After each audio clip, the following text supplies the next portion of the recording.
Rebuilding a business requires killing old versions of yourself. So what I mean by that, the version of yourself that built that business may not be the person you need to be to scale that business.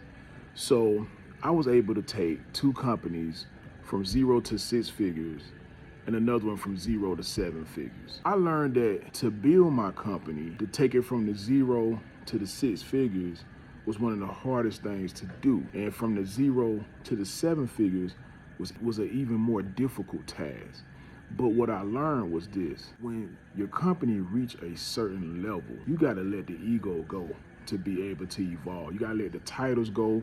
You have to let the outdated habits go in order to build that company, to scale that company correctly. So what I ended up doing was I sold both of my companies to a private equity firm. That allowed me to take myself out of the business and for the business to grow and get a little money on top of it. So what you have to understand as a CEO is that you're gonna run into these difficult tasks, especially if you're one of those CEOs who build it brick by brick. See, if you're not that type of CEO, you wouldn't understand what I'm talking about. I'm not talking about the CEOs who inherit their company. I'm talking about the ones who build it brick by brick. And we get to a point, sometimes we get at a stalemate because you have to rewire your brain in a way of thinking.